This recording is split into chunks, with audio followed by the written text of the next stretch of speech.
So hey anime fans, the series name is What If Naruto Was Son Mikoto, so let's start the series. Terumi, lady. We have to back off. We need to get the people out of here because Yagura has located us, as explosions erupted from kunai with explosion tags attached, a mist ninja yelled. She clenched her teeth when she understood how dangerous her followers were. She was 5'8" 1/2 inch tall, appeared no older than 23, had long auburn-colored hair, and a bust that would make any woman envious of the attention it garnered. With venom in her normally serene emerald eyes, she yelled, "Let's move out. Everyone head to quadrant uniform. I repeat, quadrant uniform. We'll regroup there and figure out our plan of action. Just take the essentials with you in scrolls. Seal everything, before turning to face the area where the explosions were occurring." Before striding out through all the explosions, she muttered to herself, "Yagura, when will you end this war?" Any enemy shinobi she came across were promptly destroyed by her mist, which seemed to sear its victim like acid. She soon encountered Yagura Karatachi, the guy she was fighting this war against. Mei said, "This ends here, Yagura." Yagura opened his eyes and yelled, "Wind style, Supreme Typhoon," after saying, "Indeed, it does, my former pupil." Mei was caught off guard by a tremendous blast of wind that blew away any mist that made this region famous. He must have kept some jutsu to himself in case something like this ever happened, because he never displayed that around me, Mei reasoned. As he demonstrated some hand signals with kage, such as speed and accuracy, Yagura remarked, "I see you figured it out, Mei-chan." The teacher always keeps a technique or two up his sleeve in case the student ever comes back to try and kill them. Water style, water dragon. Yagura exclaimed as a massive water dragon materialized out of thin air and slammed into Mei before she could react. "You still have a lot to learn, Mei. Remember, I'm the Mizukage of this great nation," Yagura stated as he approached her, knocking Mei back 10 yards while she was soaked and gasping for air. Yagura then raised his club. Mei's eyes widened in anticipation of what would happen next. Every time Yagura struck the ground with his club, the target was completely destroyed, leaving only a gory mess in its wake. There was nothing Mei could do, and she was powerless. How could she possibly defeat one of Yagura's hallmark moves to finish an enemy when this was her former teacher, the person who taught her everything she knew? These were the final thoughts before Yagura struck Mei's forehead with his club, causing coral and water to burst. Yagura was grinning sickeningly when he noticed that his strike was without blood. There was only water and a massive fragment of coral remaining. She never retaliated or took any action because she outwitted him by sending a water clone to deal with him. His expression straightened as he turned around and left, heading for his troops' location after capturing her camp. Yagura dragged his club over the floor, leaving a little coral trail behind him. "Looks like Mei-chan might have learned a thing or two since I last saw her," he thought. The real Mei Terumi sensed her clone scatter miles away and realized it gave her and her followers enough time to flee. After running all night, they finally arrived at one of their last base camps, which they had established in case they were found. Mei peered out after everyone had settled in and observed that, although they had lost a few members, there were still a large number of them. "We need someone to help us change the tide of this war," Mei said, tightening her fist and gritting her teeth. "This rebellion is going to cost us a lot of people that I can't afford to lose," she continued, and she silently prayed for someone to hear it. The Konoha. Naruto Uzumaki was a young man with bright blonde hair and equally bright blue eyes who was running through his hometown of the Hidden Leaf. His parents passed away the night the nine-tailed fox attacked, but he never let that stop him because he had a family that took him in. That family was Mikoto Uchiha and her husband Fugaku Uchiha, and together they had 2 boys, both of whom were respected in the village by different people. The younger of the 2 was Sasuke Uchiha, who was the baby in the family, and the older brother was Itachi Uchiha, who attained the rank of ANBU at a very young age and even rose to the position of captain in the ANBU. The Hokage was able to arrange a meeting between Fugaku, Itachi, and himself after rumors of a Uchiha rebellion began to circulate. Itachi served as the mediator, and the meeting went surprisingly well. When Fugaku became overly emotional, Itachi was able to calmly translate and educate the Hokage. As a founding member of the village, the Uchiha felt they weren't receiving the respect they deserved because they were always treated differently because of their red eyes, which were unique to them. The Hokage recognized their frustration and devised a system to maintain good relations with the Uchiha. Fugaku believed that whenever problems arose with other clans or the populace in general, they were always resolved swiftly, but whenever the Uchiha had something, it was handled with a grudge. The Hokage made the decision to do something that had never been done in the village's history: appoint someone other than the Hokage as the head of the council. This meant that they made decisions regarding what was discussed, how problems were resolved, where they believed funds should be allocated, calling meetings, and other such matters. Hearing this made Fugaku exceedingly happy, to the point that he smiled, and the Hokage and Itachi were only proud to see him grin. "So, who will assume the role of head of council, Hokage-sama?" Fugaku inquired. "You, of course," said the older man, and then he laughed. "The Hokage trusts me to be the head of the council," Fugaku said, his eyes wide opening. The Hokage called an urgent meeting with the council when Fugaku accepted right away. Room for council meetings. There were roughly 21 individuals inside, 9 of whom were clan leaders and 11 of whom were civilian delegates. The Hokage, who was always present at these meetings, occupied the final position. The Hokage opened the meeting once everyone had taken their seats around a huge round table. He began, causing almost everyone's eyes to widen. Fugaku Uchiha was the only one who wasn't shocked. "Now, as you all know, since the beginning of this village, the Hokage has always been the head of the council. As of today, that changes," he said. "Lord Hokage, what do you mean?"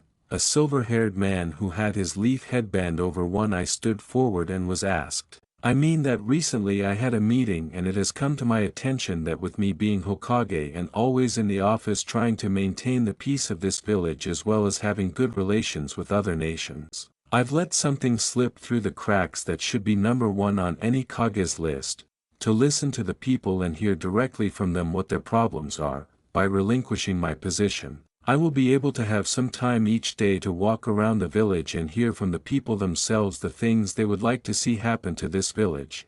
Then when I consult with the head of council and the rest of the council we will come to a decision on a course of action. I know this is new and it may start off rocky, but if you give this person a chance I'm sure they will do great," he said, looking around smiling at the group. "So, from this day forward until he relinquishes the title or the Hokage decides to relinquish it for them, I declare that Fugaku Uchiha be the head of council." The people were shocked, but most all began to clap and congratulate Fugaku on this achievement. Everyone could sense Fugaku's love and passion for their home as he stood up and cleared his throat before saying, "Thank you, Lord Hokage. Now I promise you, Council of Konoha, that I will do my best to serve you and the people of our great village. Together we can help bring this village to the top and become strong for years to come, not just militarily with our shinobi ranks, but economically. We can become the superpower of the world and make it to where people who lose their homes can find a place here in Konoha." Almost all of the civilian representatives were pleased with the direction this was going. "Now that we are all aware that Konoha is 16 miles across in all directions, I would like to suggest that we enlarge it to 20 miles. People weren't sure what Fugaku was saying, but the chiefs of the shinobi clan understood why. Council head, why should we do this? One of the civilian representatives inquired. When Fugaku explained, the representatives all nodded in agreement and raised a hand to indicate their approval. All of the clan heads liked the idea for various reasons, so they raised a hand. Finally, the Hokage smiled and raised his own hand. With an increase in diameter, our village expands 2 miles out in every direction, which means we have more land equals more training fields for our shinobi, more homes can be built and expanded, more businesses can start up and find a home, plus the building of this would require jobs.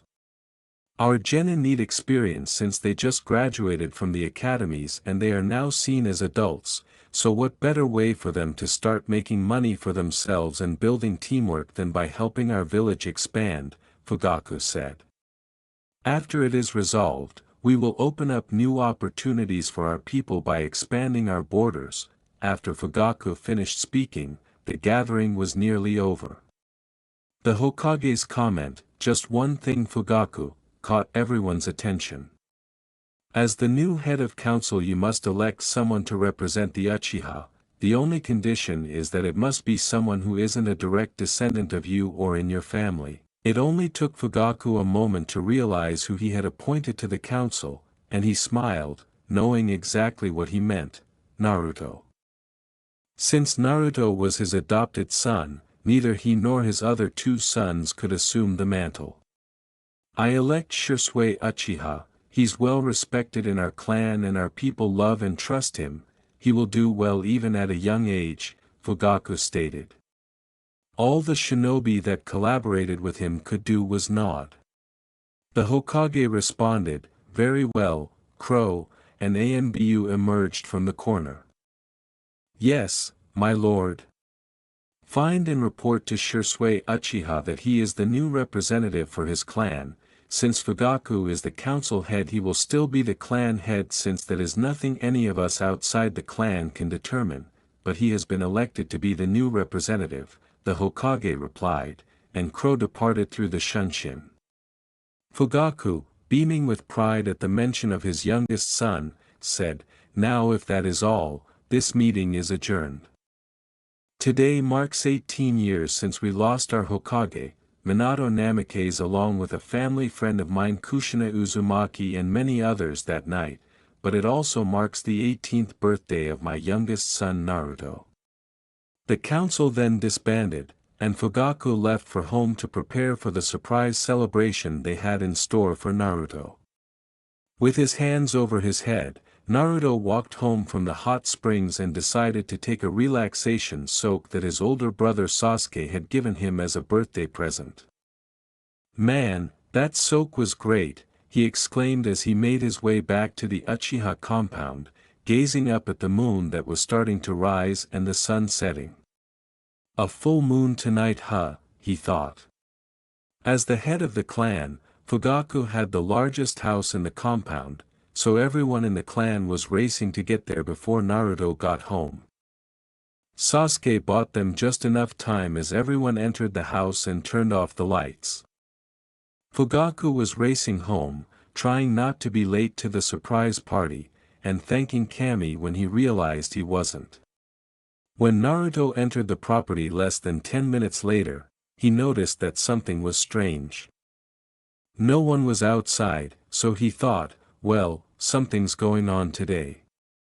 Ka-chan should be home by now, same with Sasuke unless he's out with Sakura, Naruto thought as he slid the door open and closed before turning on the lights, which gave him a great surprise.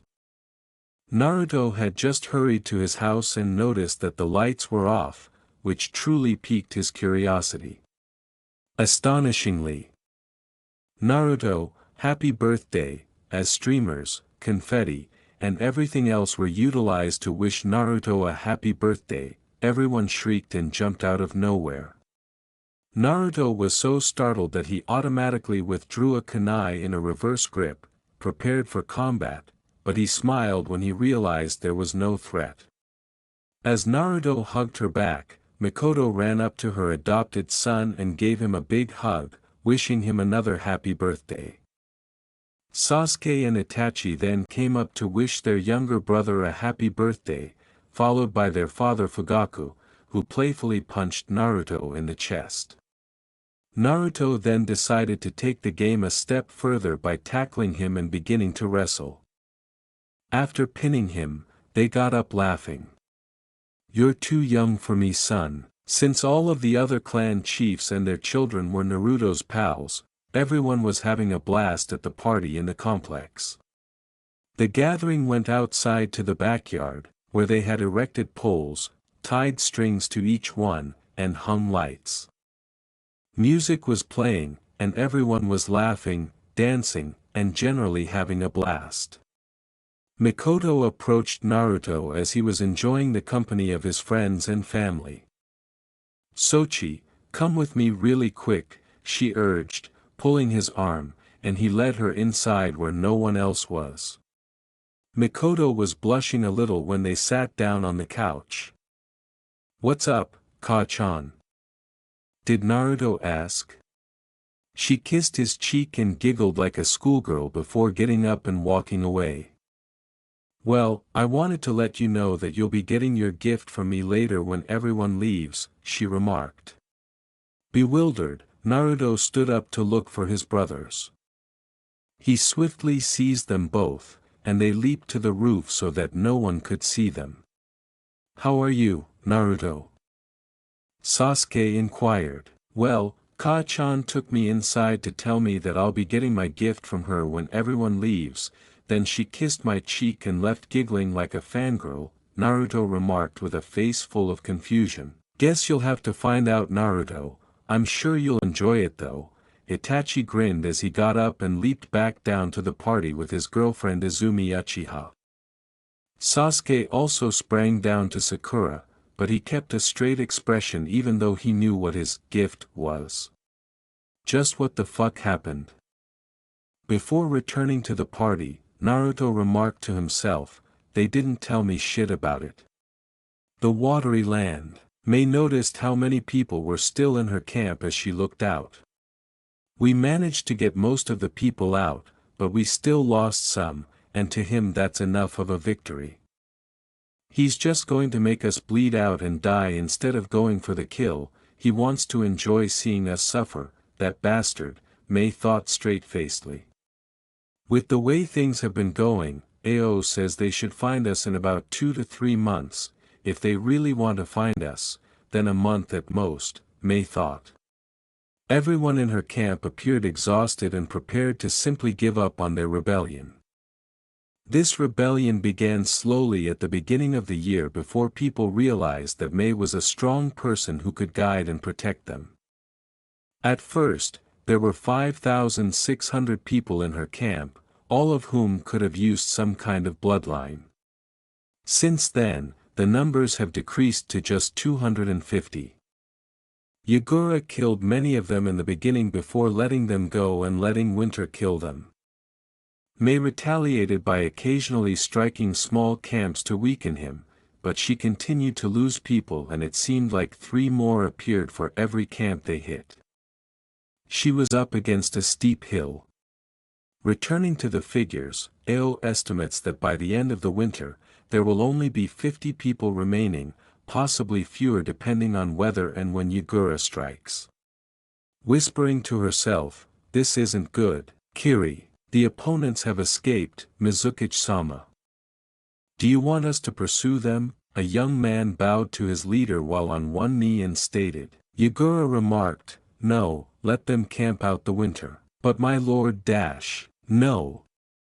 In this scenario, they will either decline in numbers due to the winter and the associated illnesses, or they will become irrationally angry because we haven't attacked in months and commit suicide, or they will remain alive and be in the same location as before, ready to be picked off. In either case, there is no way out, and that is final. You get it?" "Yes, sir," Yagura remarked, "Good, dismissed," as he reclined in his chair. "I will enjoy this hunt," Yagura thought, and they will eventually die off and realize why I should be feared. Returning to May. May, if you don't mind, I think we should move again before winter sets in. Oh, began to get May to look at him with interest. Yagura could have spies out here right now, so I think it would be best to go to another camp we have set up and lay low for the winter, maybe one of the islands around the mainland, or even the land of waves. May remarked, not the land of waves, why not? They're a tiny island nation that nobody bothers, so I'm sure they'd welcome us, El remarked. That son of a bitch has driven their people so far underground that they can see the bottom of their coffins when they look up. We'll spend the winter here. In addition, our other camps are gone, and even if we could go to waves, we could only bring 10 people at most without it appearing suspicious. Gato has the place under constant surveillance. We stay here and that's final, understand AO? She inquired authoritatively, as if it were more of a directive for him to comprehend than anything else. Yes ma'am, he replied before turning to leave, thinking negatively. Alongside Naruto, Sochi will soon be able to receive his gift. Mikoto was growing worried as the festivities had subsided and guests started to depart. Additionally, Naruto recalled his Ka-chan's statement regarding his gift. As more people started returning home, his curiosity grew. After everyone had left, it was just Naruto, his parents, and his brothers. Fugaku went straight to bed and fell asleep quickly. Unless it was wartime, nothing could wake him up once he was asleep. Sasuke and Itachi left soon after everyone had left, going home with their girlfriends to spend the night there, leaving only Mikoto and Naruto awake. Mei Terumi, the leader of the resistance, stood outside her tent and observed the remaining members of her group. She was astounded by the sheer number of people who had not perished due to disease or negligence. Hopefully, we can turn this war around soon, Mei thought. At that moment, a woman rushed towards Mei and said, I have some news for you. We're close to some Leaf Village residents who are in the land of waves, perhaps they could assist us, she said. Maybe they could be beneficial, Mei thought as she turned to face her. Don't tell anyone, okay? You and I will pursue them by ourselves to see if they can assist us. Mei inquired. As she turned away and winked at Mei, the red-haired woman replied, Of course, I do, I am your older sister after all, with zest. Mei turned to her tent and packed up, thinking, I'll never understand her. Mei was packed when Ao entered her tent. Where are you going? As usual, Ao turned and departed with pessimistic thoughts. My sister says some Leaf Shinobi are in the land of waves, so she and I are going to investigate and try to recruit. Stay here and keep things in order, we should be back in 2 weeks, Mei remarked. The land of waves. Kakashi-sensei, when are we going to learn some higher-level techniques like asked 4 hidden leaf ninjas as they made their way back to their destination following the day's training. Did Naruto ask? Kakashi grinned back at Naruto as he made his way into the house where they were staying. When I feel like you're ready, he said. Naruto complained but followed Kakashi inside. 2 sets of eyes were intently observing the Leaf Shinobi through the tree line. What are your thoughts about them? Mei inquired of her sister. They're a decently put-together group. The sensei seems to be very skilled and may be covering a dojutsu like Ao does. The young kid with black hair seems like he could be a Uchiha, which is useful for their team with the Sharingan. The pink-haired girl seems like she is complete garbage. I definitely don't see her as an aggressive fighter like the other 2. How about the blonde? Mei inquired. He's probably the most interesting one. You say that, but why? The older sister blushed and drooled a little as she added, well, first off, he's fucking hot, I mean look at those whisker marks and the wild hair, and not to mention his build, Kami, I'd die to have him. Take this seriously, Baka. May punched her sister's arm and screamed. Okay, geez, you don't have to hit me to agree with me, but on a serious note he'll probably end up being extremely powerful. I don't think he realizes just how much chakra he has. His reserves will be bigger than mine if he keeps up his training. He seems like the type to be able to get hit and give hits too. He kinda seems like the all-around type of shinobi for his team. Well, that's at least comforting. Hopefully they can help us turn the tide, if that blonde turns out to be as strong as you say dash. Oh, that sounds like a wager. What are the terms? May remarked sarcastically. Well, like I was saying, if he turns out to be as strong as you say, I'll tell him he can have any woman from our group he wants, doesn't matter how many it is, and yes, you'll get a shot at him too, not expecting her sister to take it seriously. However, she saw her sister beam with happiness. As she and her sister headed to their hiding place, May thought, I can't believe she's horny for a kid. Well, given how big he is, I guess I could call him a man, a young man at the very least. I wonder if the muscles are just for compensation, Cammy, I hope not. May and her sister observed the Leaf Shinobi training daily for a few weeks in order to fulfill their assignment, but they also learned why they were there. Gato. It appears that Gato was torturing their sister islands while May and the rebels were resolving their own problems back home. Today, however, that was going to change. May and her sister were going to take it upon themselves today to murder Gato and exterminate the oppressor of the land of waves. Gato headquarters. Just outside of Gato's mansion, where he conducts business, May and her sister were in the tree line. The building was 5 stories high, with gates around the land and guards stationed everywhere brandishing various weapons. Are you prepared, May? May nodded, and the two redheads combined their hand signals to say, water style, hidden mist jutsu. The property was enveloped in a dense mist, and the guards were instantly alert. The two mist kunoichi quickly moved in, and within a few minutes, every guard outside had been slain. Hey, did you see those things by their mouths? They said after regrouping by a few shrubs. May inquired. What are they, indeed? I think those are really advanced pieces of tech for communications, when we go and we need to make sure that none of them can alert the others. So, kill them and keep their mouths shut. Exactly, May answered. The older redhead smiled and remarked, just your typical infiltrate and assassinate mission.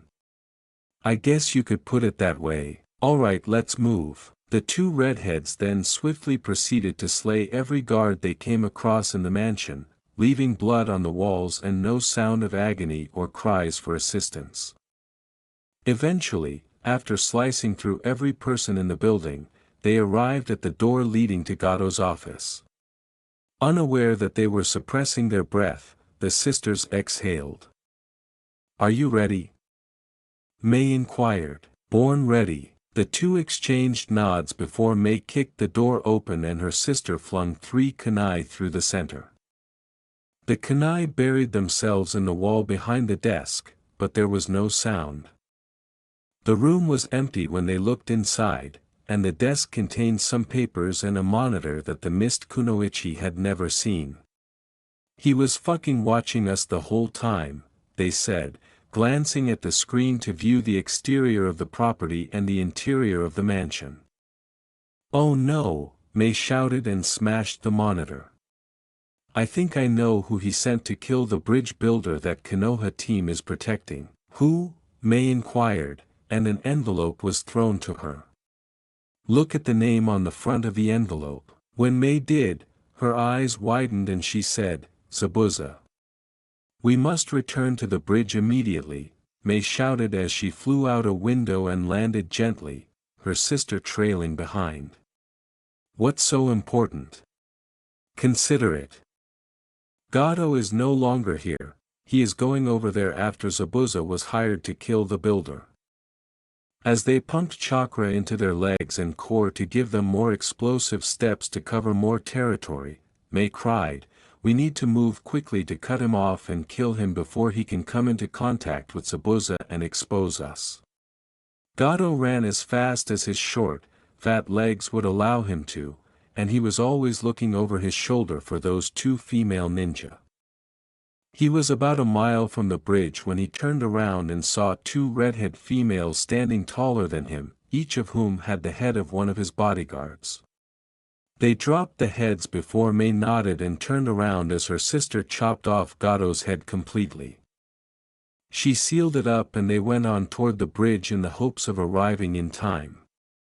They soon approached the bridge to get a view of it when they suddenly noticed a crimson chakra in the shape of a spiral, which stopped Mei's sister in her tracks and gave her the appearance of having seen a ghost. "Hey, sis, what's the matter?" She looked fearfully at Mei as her normally cream-colored complexion went pale white like a poltergeist. This chakra, it feels so violent and nasty like it's trying to suffocate me, and the worst part is it feels familiar, she said. "Will you be alright?" "We can always return home if you want," Mei remarked, her eyes full of fear and concern, but her sister shook her head in defiance. "No." Stealing her anxieties and getting to her feet, she urged, "Let's move, we need to go home with help, no matter who it is." "I don't like this, Mei, everything's too quiet, even for the mist this is really quiet," the sisters said after arriving at the bridge, which was enveloped in a thick mist and the crimson chakra had subsided. Before Mei could finish, they noticed white light flickering and snapping out in all directions, and they heard a loud chirping sound. "I know, just stay dash." As the Leaf Team's Jonin stabbed Zabuza in the chest, killing him nearly immediately, the redheads exclaimed, "What kind of lightning jutsu is this?" "Looks like you win this time, Kakashi," Zabuza stated with a smile as he coughed up blood and glanced down to see Kakashi's arm through his chest. He then slipped off Kakashi's arm and died as he struck the cement. "Zabuza," Mei said in a low voice. Kushina muttered, "No way," as he watched one of the 7 swordsmen of the mist be cut down.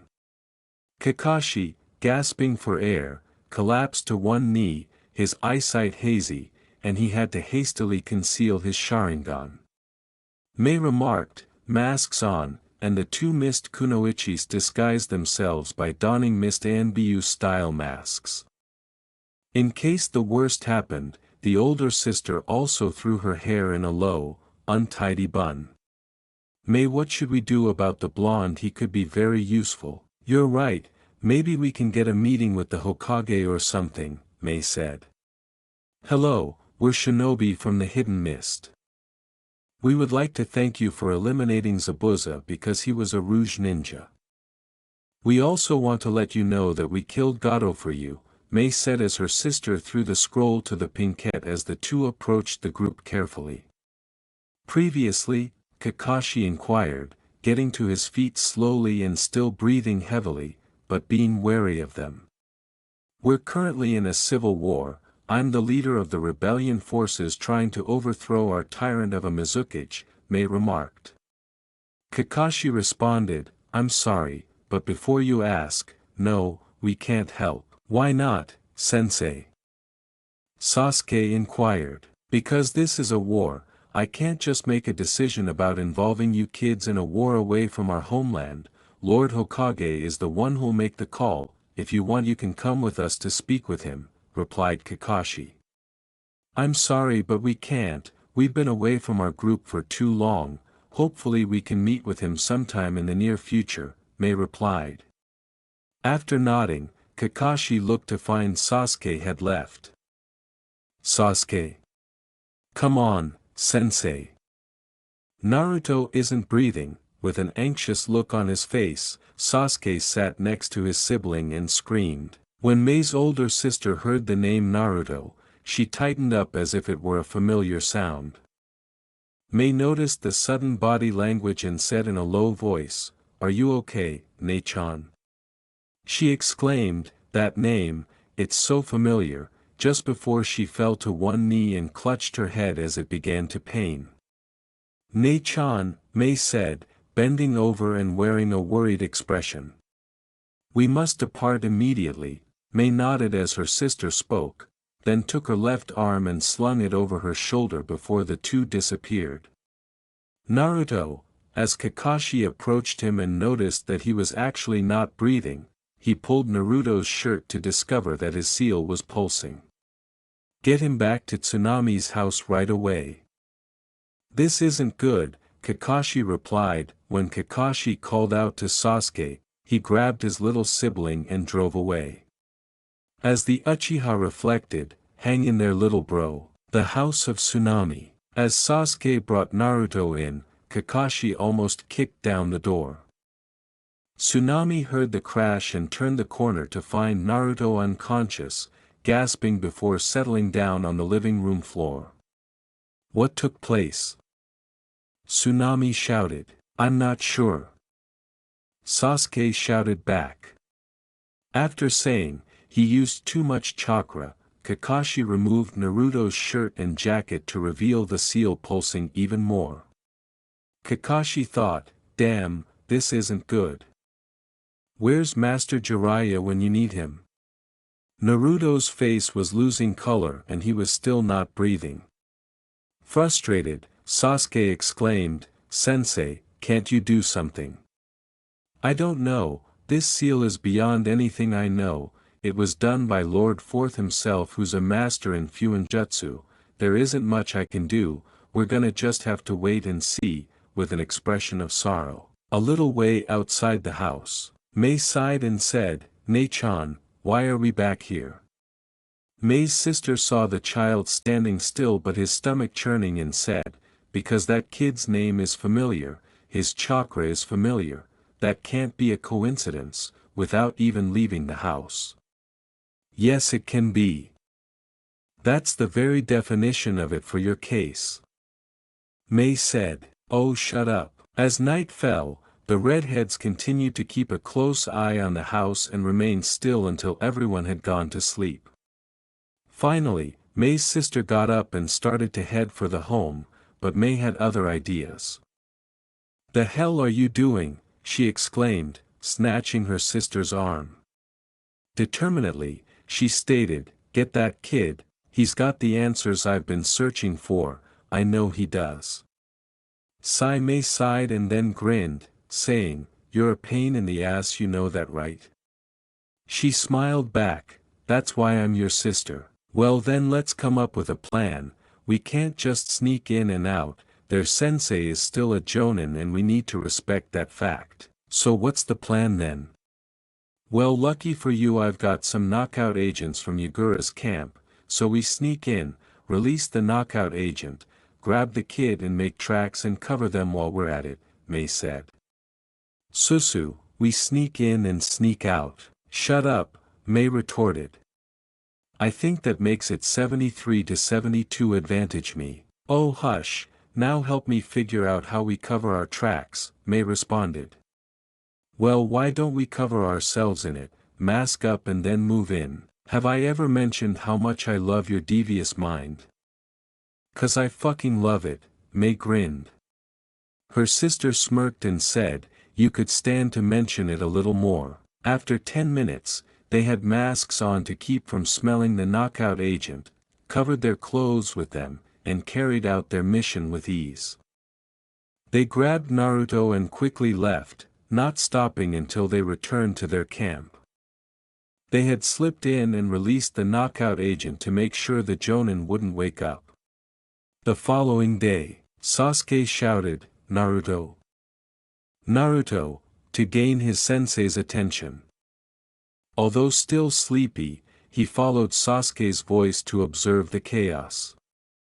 "What happened?" Kakashi inquired. With some tears running down his cheeks and his fists clenched, Sasuke yelled angrily, "He's gone." "Shit!" exclaimed Kakashi as he raced out the door and looked all over the land and the surrounding woods, but he was unable to see the blonde boy. "Damn, he muttered.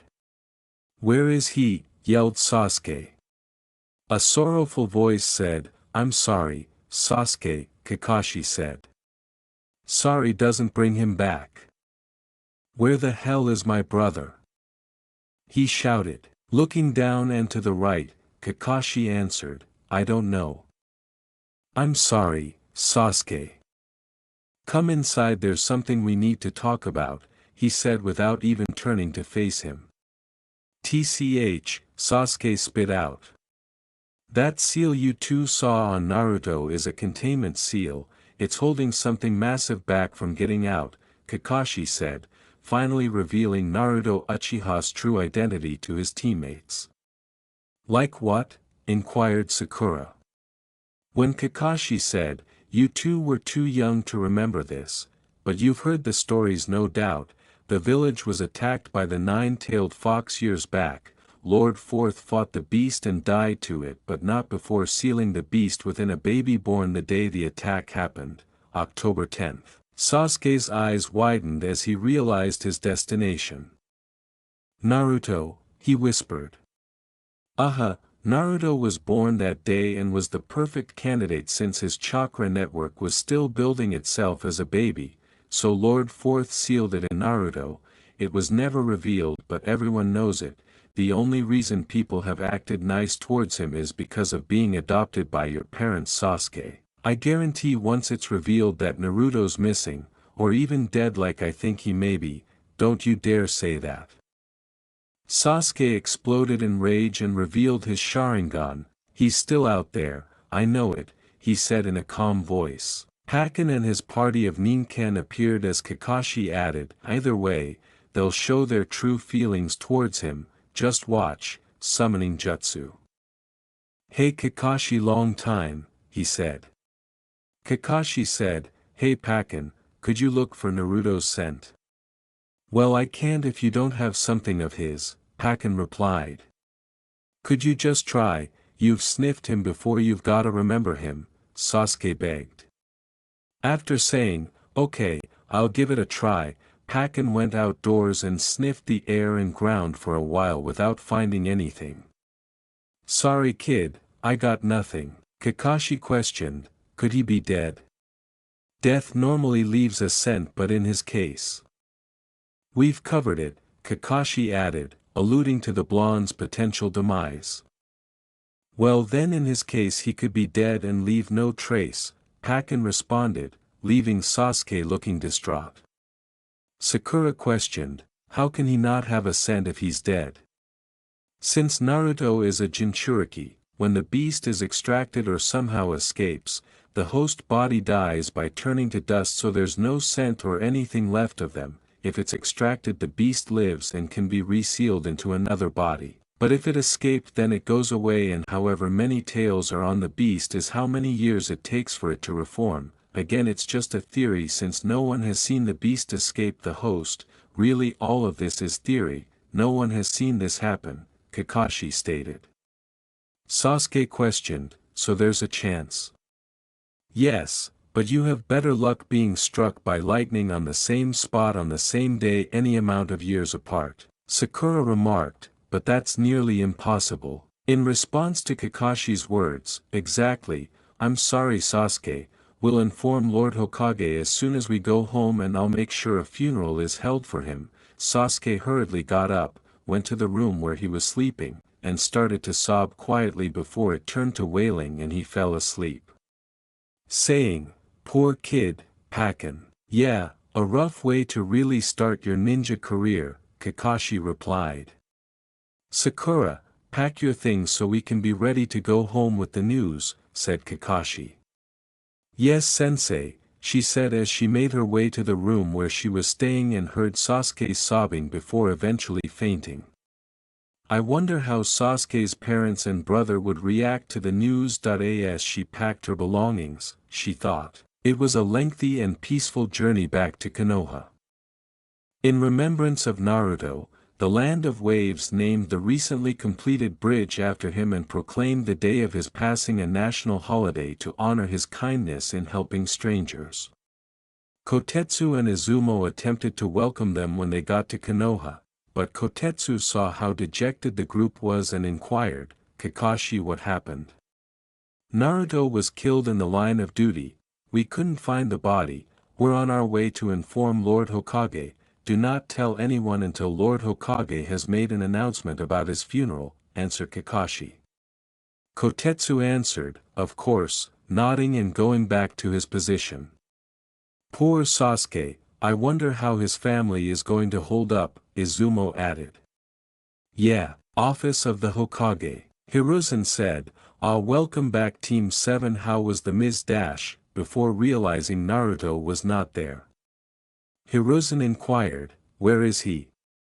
"Lord Hokage, Team 7 completed the mission. Unfortunately we lost Genin Naruto Uzumaki Uchiha. His body wasn't able to be recovered for burial. I ask that you prepare a service while I inform his family." Kakashi stated that he was trying to avoid breaking. As soon as Hiruzen stated, "I see, thank you for your report Kakashi, I'll get a service prepared for him right away.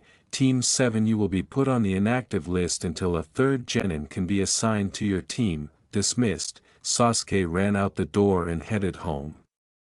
"Go ahead and inform his family Kakashi." "Yes sir." While his parents were perplexed, Sasuke raced into his house and went straight to his room, wishing to be left alone. "Sasuke honey, is everything alright?" "Where's your brother Naruto?" replied Mikoto. She heard Sasuke sob more loudly as he heard his brother's name, but she received no reaction. Kakashi was standing there when they heard a knock on the front door. "Kakashi, what a surprise, what brings you here?" Fugaku questioned. "I'm sorry Fugaku and Lady Mikoto, I failed as a Jonin sensei to protect Naruto. He was killed on our last mission in the Land of Waves. We couldn't find the body. Pakken tried his best but couldn't find a scent," Kakashi stated while unable to see them in their eyes. Fugaku said, not believing what he had just heard, "What did you say?" "Sensei and Lady Kushina's child, Naruto Uzumaki is dead. I have failed as a Jonin sensei and have lost your trust to protect anyone. Forgive me," he said. The Uchiha family was devastated to learn that one of their sons had died. Although he had been adopted, he had lived with them since birth and was essentially Uchiha save for his blood. "Lord Hokage will be setting up a funeral service for him. My team has been put on the inactive list until a third genin can be placed on the team," Kakashi explained as Mikoto started to cry and Fugaku attempted to console his wife. Without saying a word, Fugaku and Mikoto kept crying, consoling, and hugging one another. After finishing his portion, Kakashi went to his room to weep as well because the last remnant of his family had been taken away. Despite his increased strength, it was insufficient to save his sensei's child. "Forgive me Minato-sensei, Lady Kushina, I have failed you. I let your son die just like I let Obito, Rin, and the two of you die," Kakashi yelled. The watery land. Ao welcomed the two redheads as they returned to their camp, the blonde unconscious and draped over Mei's shoulder. "What took you so long?" he inquired. Mei said, "Shut up Ao," as she led the blonde to the tent where she and her sister shared. As Mei's sister put it, "So what's the plan?" "We wait until he wakes up then debrief him on the situation, seal his limbs so he doesn't escape would ya?" Mei responded. "Are you sure you just want to play the waiting game?" "Yes, now please do as I asked, I'm still your commanding officer. Only because I let you have the title Mei, don't forget that, we're on equal footing." Mei said, "Just do it for me," and then she departed the tent. "Alright," the older redhead exclaimed, "Fuin Justu, Seijo Sabaku," as bright chains encircled Naruto, holding him securely enough to keep him in his restraint but not so tightly that it would harm him. "Alright, and one more around him should do the trick, even though I doubt he could get out of his one, better to be safe than sorry, Fuin Justu, Hachijio Sogai." An orange barrier formed around the tent before turning invisible. "While I'm at it, "Let me fix that seal of yours, kid, you're gonna let out something nasty if I don't," she said, fixing the seal and causing it to stop pulsing. "They're all better," she said. Naruto remained asleep but stable for the following 2 months. According to Mei's medical ninjas, their only option was to wait and hope the youngster would awaken from his coma on his own. The mind of Naruto, where am I? What took place? "Oh, I must be dead," a deep voice replied, "because all I remember is everything turning dark. If I were, these damn bars wouldn't be here. It looks like the brat got some help." Naruto was lying in the ankle-deep water, without reacting, when Kurama looked down. Kurama shouted, "Hey brat, wake up," but Naruto remained still as the water only rippled. After thinking, must be in a coma or something, Kurama curled into a ball and fell asleep in an attempt to recoup his strength. Itachi became unstable over the course of the 2 months that followed, and one night he killed every member of the Uchiha family except Sasuke and his girlfriend Izumi, who were on a mission outside the village. Itachi told Sasuke that he was seeking power to kill whoever killed Naruto and that he needed to cut all ties with the village, but he challenged him to hate him with all of his heart if his eyes were like Itachi's and to get stronger because he was still a weak child and claimed to have always hated him. Sasuke became power-hungry as a result, and a man named Danzo Shimura offered one of his agents to join Team 7 as the third member. A month later, they were back on the active list and took part in the Chunin exams, where Orochimaru branded Sasuke. Orochimaru then used the hidden sand to launch a surprise attack that almost killed the Hokage, but Tsunade Senju was in town and saved his life. She was going to her godson's grave for the first time since Jiraiya informed her of his passing. The two Sannin eventually became closer as a result of their shared experiences losing Minato, Kushina, and now Naruto. This led Tsunade to ultimately decide to return home and carry out her desire to increase the number of medical ninjas in the village so that no one would lose a son or daughter the way she and Jiraiya had. "One of you two needs to take my place as the Hokage. You two are both adults, so you must decide between yourselves who will step up," Hiruzen said after he could no longer carry out his duties as Hokage following the exams. He met with Jiraiya and Tsunade to make this announcement. "With all due respect Tsunade, I can't. I have the spy network to maintain to keep the village safe. You're home now and you could forcibly implement what you've wanted for so many years," Jiraiya responded. "What's that?" inquired Tsunade. Jiraiya stated gravely, "Getting a medical ninja on every team so no family suffers what we have," and she was shocked by his response since she never imagined he would recall how much she wished to see more medical ninjas in the village so each team could have one to stop needless deaths. "You remembered?" Jiraiya remarked more than inquired, "I never forget," as he stood up. "I think it's clear who the fifth Hokage is, wouldn't you agree, Sensei?" "Yes, Tsunade Senju, you are hereby appointed the fifth Hokage. All we need to do to make it official is to get the daimyo to agree. Do you accept?" he said. After remaining silent, Tsunade turned to face Jiraiya's back. Sensing that she was staring, he turned to smile at her, and she smiled softly before turning back to her sensei with a fierce expression on her face.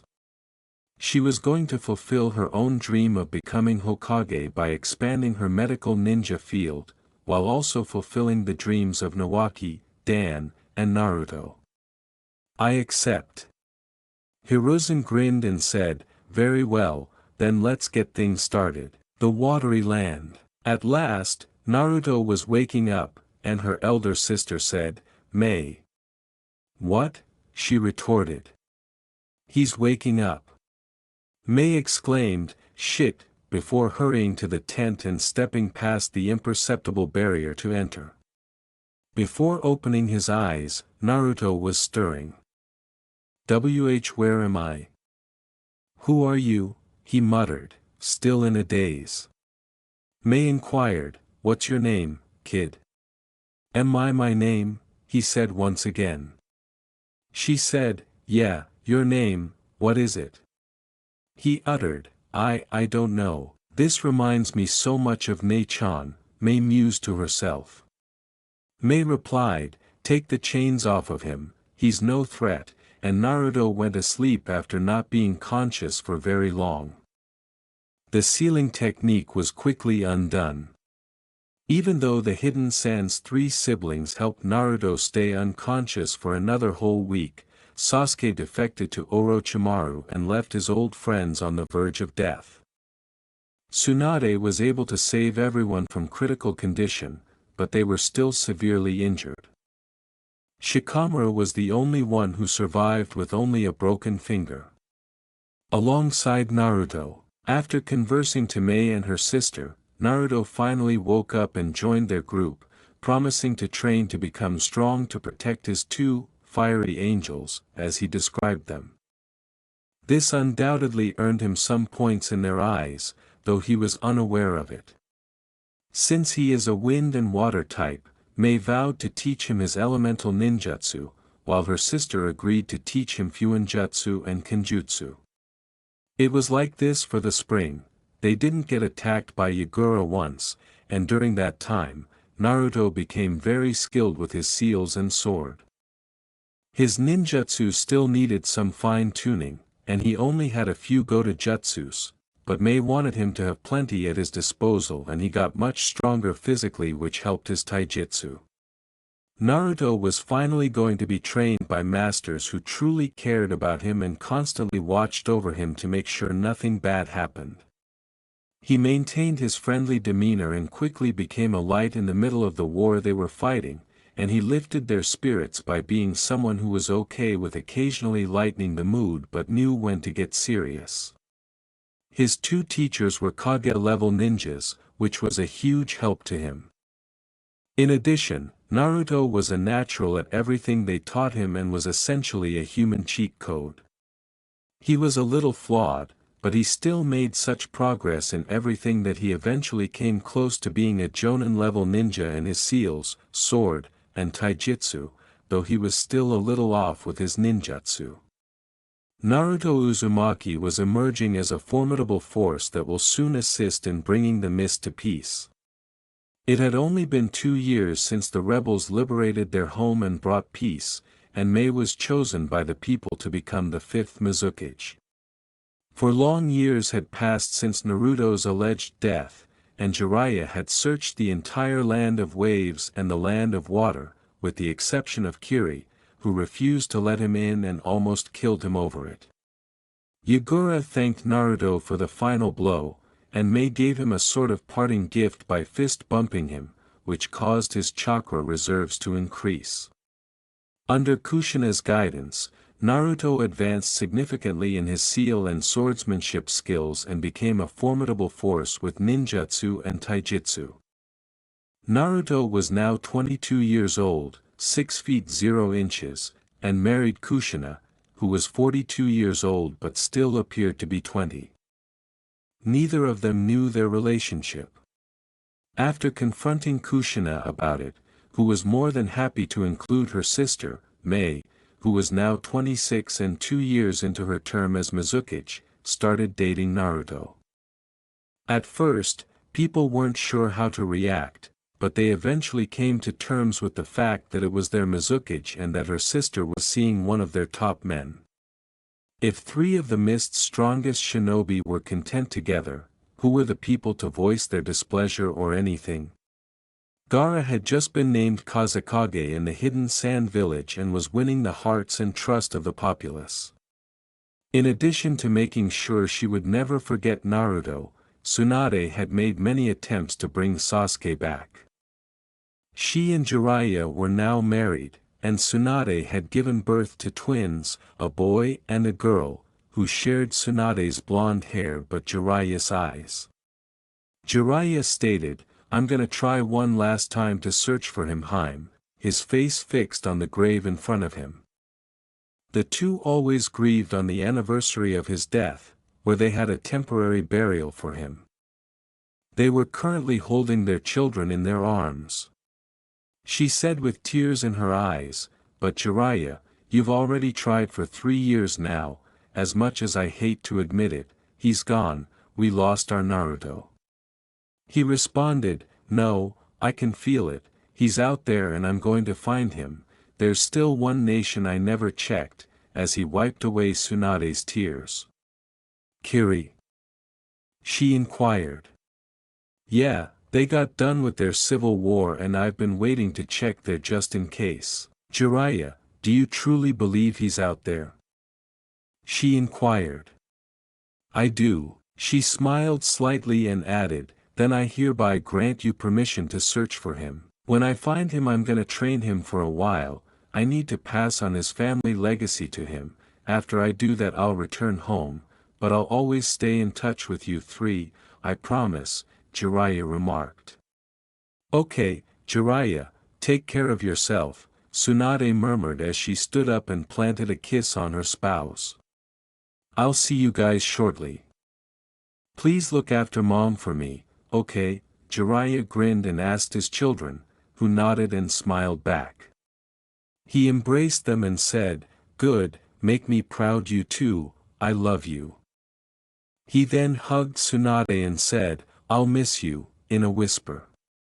He answered, "So will I Haim, so will I," before releasing his grip and walking away.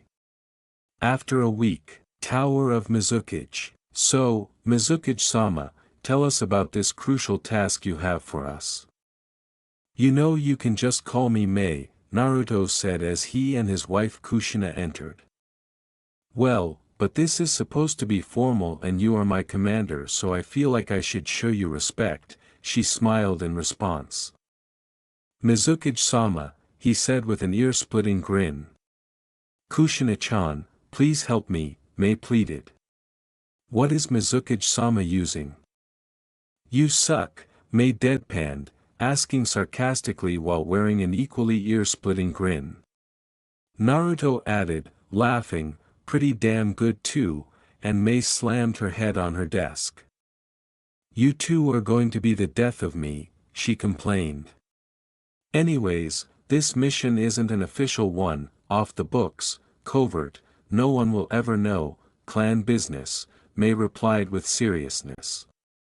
The other Uzumaki stood up straight and asked gravely, "What's the job?" Kushina inquired. "Go to our homeland and see what you can find. I have a feeling there are some secrets still hidden back home and I'd like for us to have them in our clan archives." Now part 2 of this mission is to infiltrate Konoha to the Uzumaki clan mask storage temple, bring them home and any other things you can find bring it home. If you need to break into the village archives do it and get the information back here for us. Once I retire I want the 3 of us to rebuild our clan on our home island, Mei told Naruto and Kushina with a, "Are you certain?" did Naruto ask. "More than I've ever been. We'll get it done, I don't know how long it'll take but you can count on us getting this done," Kushina said. Mei nodded to them and said, "Dismissed," but then they heard a knock on the door. Mei replied, "Come in," as Kushina and Naruto turned to face the door. A tall man with white, spiky hair entered, and he was astounded by what he saw. "Kei Kushina," he shouted. As Mei rose up and prepared to leave, she and Naruto took a defensive stance. "Who are you?" Kushina inquired. "Are you really still alive?" As his breathing became erratic, he murmured. "Who are you?" Kushina repeated the question in a sharp voice. "My name is Jiraiya Senju, husband to Tsunade Senju the Godame Hokage, student to the Sandame Hokage and sensei to the Yandame Hokage, and godfather to Kushina Uzumaki's child, Naruto Uzumaki who unfortunately passed away 4 years ago in the Land of Waves on a mission," Jiraiya said, taking a deep breath before continuing. Naruto's eyes widened as well.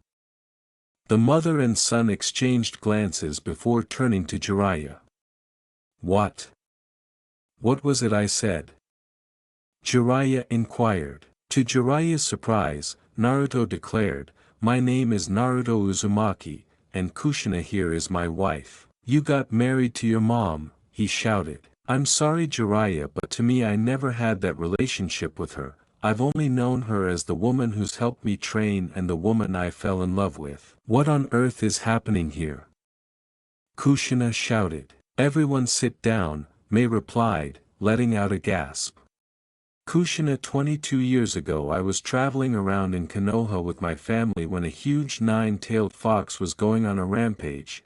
Then after a short time it was gone. When I went there I saw a yellow-haired man similar to Naruto's but much longer and a woman with beautiful, long, red hair and a gaping hole in her abdomen. You were dying but not dead. So my parents were medical nin and they did what they could to stabilize you and used a seal to keep you in your condition until the seal was lifted.